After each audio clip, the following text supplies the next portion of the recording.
तर मित्रांनो, तर आज जिप्सीच्या पिल्लांचा 8वा दिवस आहे आणि मॉलीच्या पिल्लांचा 4था दिवस आहे। तर त्यांची कशी ग्रोथ होते तर त्याच्यावर मी रोज एक व्हिडिओ अपलोड करतो यूट्यूबला। तुम्ही बघता, तुमचे मनापासून आभार। तर जास्त वेळ न घेता मी आता तुम्हाला आज थोडक्यात दाखवतो। सेम प्रोसेस आहे रोजची। आल्यानंतर पिल्लांना एक 20 ते 22 मिनिटं उन्हाला ठेवायचं आहे। त्याची पण व्हिडिओ मी अपलोड केली होती, ती तुम्ही बघू शकता।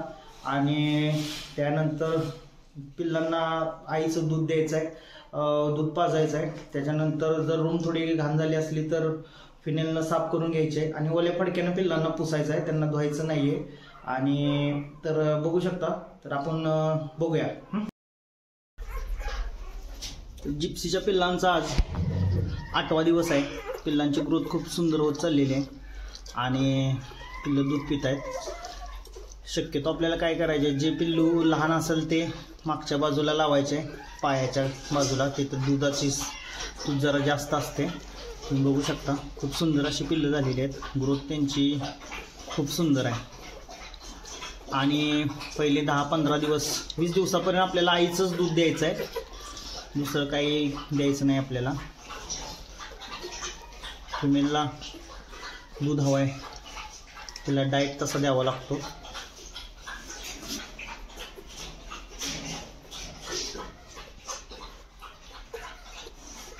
ही जिप्सीची पप्पीज आहेत आणि मॉलीची पप्पीज पण मी तुम्हाला दाखवतो।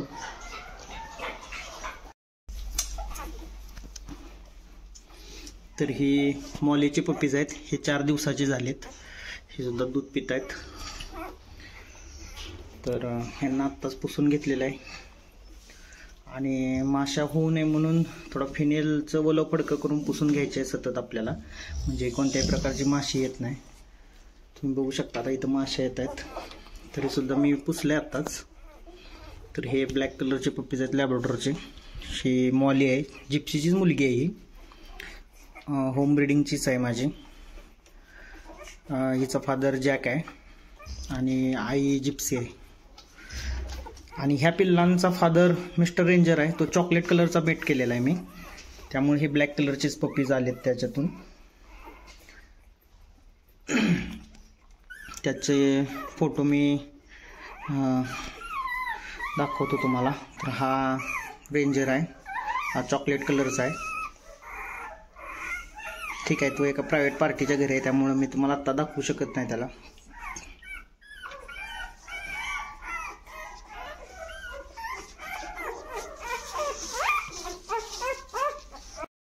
खूप सुंदर अशी पिल्लं दूध पित आहेत।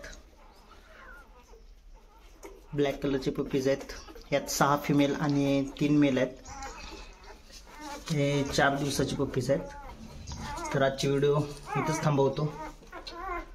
जय हिंद, जय महाराष्ट्र।